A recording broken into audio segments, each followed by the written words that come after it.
एक बार एक गांव में एक व्यापारी रहा करता था जो व्यापार के मामले में बहुत ही निपुण था। गांव के सभी लोग व्यापारी की बहुत प्रशंसा किया करते थे और उससे ही व्यापार की सभी वस्तुएं खरीदा करते थे। उस व्यापारी की दो बेटियां थीं। वह अपनी बेटियों से बहुत प्रेम किया करता था। उनके लालन पालन में कोई भी कमी होने नहीं देता था। धीरे धीरे जब व्यापारी की दोनों बेटियां बड़ी हो गई तब उस व्यापारी ने अपनी दोनों बेटियों का विवाह बड़ी धूमधाम से किया। अपनी दोनों बेटियों की शादी अच्छे अच्छे परिवारों में की। व्यापारी की बड़ी बेटी को पूजा पाठ में अत्यधिक रुचि थी और उधर व्यापारी की छोटी बहन को पूजा पाठ में कोई भी रुचि नहीं थी। शादी के बाद व्यापारी की दोनों बेटियों ने माता शरद पूर्णिमा का व्रत रखना शुरू कर दिया। व्यापारी की बड़ी बेटी बहुत ही ध्यानपूर्वक और मन लगाकर शरद पूर्णिमा की पूजा की तैयारी करती थी और उपवास रखा करती थी। उधर व्यापारी की छोटी बेटी शरद पूर्णिमा की पूजा तो करती थी, लेकिन वह सारे काम को आधा अधूरा करती थी। व्यापारी की छोटी बेटी ने कभी भी शरद पूर्णिमा की पूजा संपन्न करी ही नहीं थी।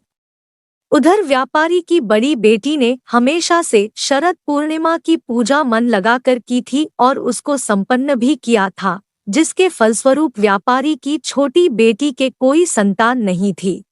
जब भी कोई संतान होती थी तो वह तुरंत मर जाती और उधर व्यापारी की बड़ी बेटी को संतान की प्राप्ति हुई और उसके बच्चे सही सलामत और स्वस्थ हुए। यह देखकर यह व्यापारी की छोटी बेटी बहुत परेशान हो जाती है और उसने एक ब्राह्मण के पास जाने का निर्णय लिया।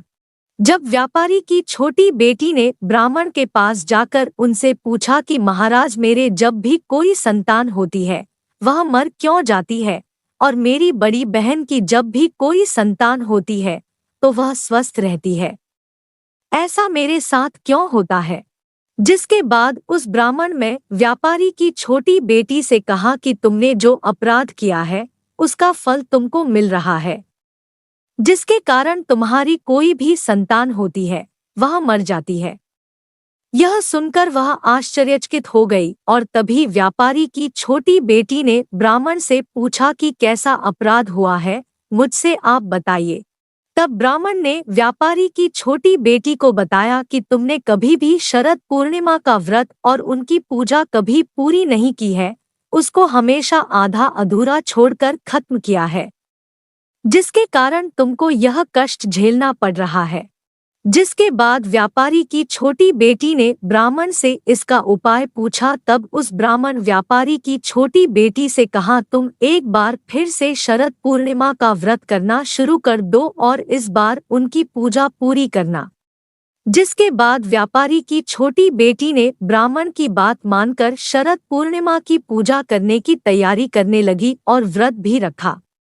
इस बार पूजा संपन्न भी की, लेकिन हर बार की तरह इस बार भी जब व्यापारी की छोटी बेटी को संतान की प्राप्ति हुई तब उसकी संतान एक बार फिर से जन्म के बाद मर गई, जिसको देखकर वह बहुत क्रोधित हो गई।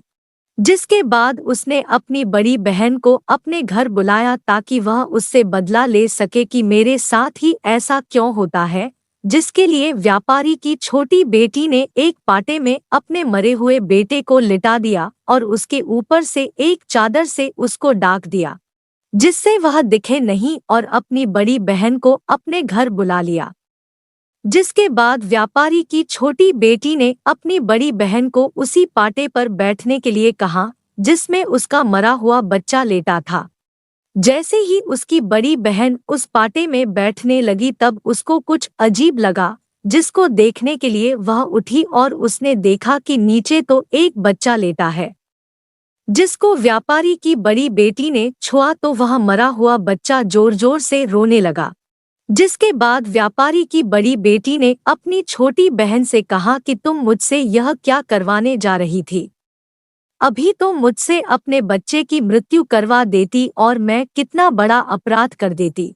जिसके बाद उसकी छोटी बहन ने अपनी बड़ी बहन को बताया कि यह बच्चा तो पहले से ही मर चुका था, लेकिन जैसे ही तुमने इस बच्चे को छुआ है वह पुनः जीवित हो गया। तुमने मेरे बच्चे को नया जीवन दिया है, यह चमत्कार देखकर सभी लोगों ने भी शरद पूर्णिमा का व्रत और पूजा करना शुरू कर दी। शरद पूर्णिमा को अधिकतर उत्तर भारत में रहने वाले लोग मनाते हैं और जब अश्विन की पूर्णिमा होती है तो उससे ही सभी लोग शरद पूर्णिमा कहते हैं और इस दिन उपवास रखने के कारण इस उपवास को कोजागरी उपवास पूर्णिमा और रास पूर्णिमा कहते हैं, क्योंकि बहुत से लोगों का मानना है इस दिन भगवान श्री कृष्ण जी ने अपनी गोपियों के साथ रासलीला की थी। शरद पूर्णिमा के दिन सभी लोगों को चंद्रमा को देखना चाहिए, क्योंकि उस दिन चंद्रमा अपनी पूरी 16 कलाओं में विराजमान होता है। शरद पूर्णिमा के दिन चंद्रमा इतना सुंदर लगता है कि मन करता है बस उसे देखते ही जाए।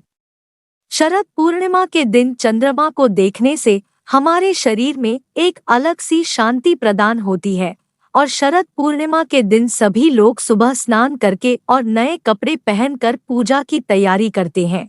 शरद पूर्णिमा के दिन सभी लोग जो भी शरद पूर्णिमा की पूजा करता है उस दिन उसको पूरे दिन का व्रत रखना होता है। शरद पूर्णिमा के दिन देवी लक्ष्मी जी की पूजा की जाती है और जैसे जैसे शाम होती है तो शाम के समय ही माता लक्ष्मी जी की पूजा की जाती है। पूजा करने के बाद सभी लोग चंद्रमा के पास जाते हैं।